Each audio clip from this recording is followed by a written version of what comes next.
Coming to Steam Early Access on October 24th, 2024, Windblown is developer Motion Twin's next game following the smash hit of Dead Cells.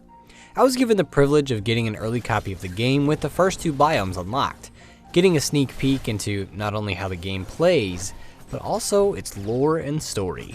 Let's go through this information and get an early look at the story of Windblown. Also, just to note, the version of the game that I got does not include all the information that will be included in the early access version. So upon the early access release, this video will be out of date. But this should give you an idea of the foundations of the story and some idea of the direction it will go in as the game is developed. Alright, with that out of the way, let's get started. The story starts with a calamity known as the Vortex, which is a large tornado that is raging across an unnamed world. What caused the vortex to form is unknown, but it didn't appear to be entirely natural, as within the storm were structures that appeared to have been built by some sort of culture or society. There was a lush garden with relaxing foliage, and a large factory that built a multitude of robots named Sentinels amid rivers of molten metal. Whatever its purpose was, the vortex raged across the land, its winds sucking up islets that floated in the cosmic void of the world, where they were broken apart either from the gales of the storm or from crashing into each other. Before they were torn apart though, the Sentinels from the vortex invaded the islets and killed the people that survived the tiny landscape's absorption into the storm. This fate was inevitable for every islet of the world, as with the origins and true function of the vortex wrapped in mystery, there was no way to stop it, meaning it was only a matter of time before it sucked up and destroyed everything. One of the islets that had not yet been destroyed by the calamity was an idyllic green paradise named the Ark. While those that lived on the Ark were able to provide for themselves by doing things like growing their own food or gathering water from a well or spring on the islet, there were a number of other resources that they needed that the Ark did not provide. Resources which could be found in the deadly vortex. Driven by necessity, the Ark sent some of its denizens into the vortex to gather what they needed. But those that went into the storm weren't the run-of-the-mill ordinary citizens that lived on the Ark. Only an elite few were sent, special soldiers named Leapers who were equipped with a device named a pulsor. This device, which was attached to the soldier's back, granted its user the ability to perform quick dashes through space, allowing them to leap between platforms in the vortex and dodge the attacks of the Sentinels.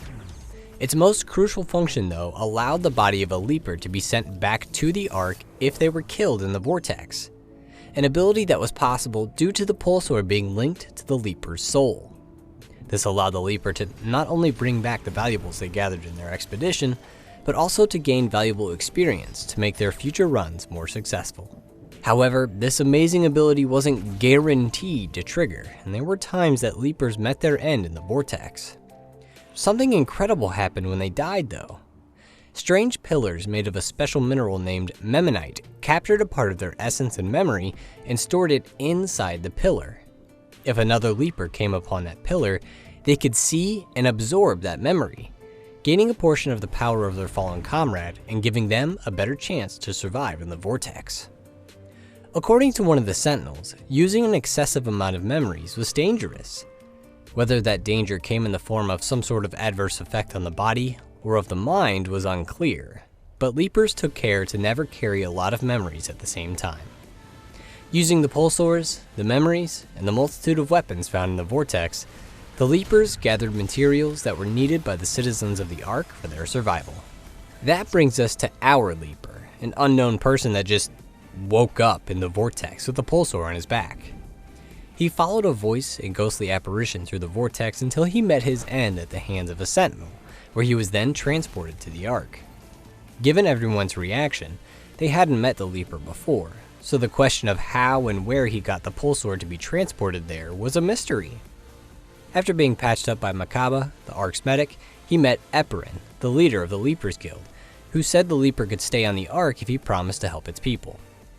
His first task was to repair a Sentinel that had been dragged there by another grunt, and after finding the necessary component in the Golem Gardens, he got it fixed where he found that the Sentinel was a pacifist model that could interpret encrypted memories, allowing the Leaper to expand on the memories he could gather. Given that this Sentinel was built for this specific purpose, It suggested that the pillars of Memmonite in the storm may be related to a core functionality of the vortex. It also indicated that the Sentinels were not all bloodthirsty killers, and suggested they could be repaired or updated to be friendlier. His next job was to rescue people he found in the vortex. He found his first survivor in the Sentinel factory, who was an excitable frog named Sigourney. She was researching the nature of the vortex, determined to find out more about the calamity. Realizing helping her would help the Ark, Eperin charged the Leaper with assisting Sigourney in her research. The Leaper then dove deeper into the factory, where they defeated a large Sentinel named the Headbanger and, well, that's it. I know it's not a lot of information, but there really wasn't a lot of game to be played. There's definitely a lot of questions that were raised that hopefully get answered. Stuff like, where did the vortex come from, and what's with its sentinels? Were they built specifically as weapons, or did they have some other function and then get corrupted somehow? How did the Leaper get the pulsar that led them to the Ark? How did they get to the vortex in the first place? And who is the voice that woke them up at the outset of their journey? I'm sure early access will give us more info and that we'll learn even more as the game is developed, but that's really all I've got for now.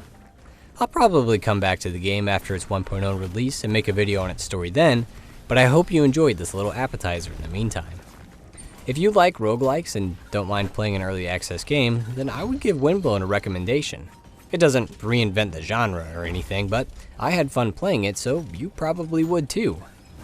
You can also play with your friends, as the game was built with multiplayer in mind. I didn't play any because I didn't have any friends that could play, so I can't say how smooth or great that experience is, but I'm sure it's fun. If you get the game, feel free to let me know how you like it or don't like it in the comments. I'd love to hear your thoughts, and I'm sure others would too. Alright, that's all I've got on Windblown for now. Until next time, thank you for watching, and see you later.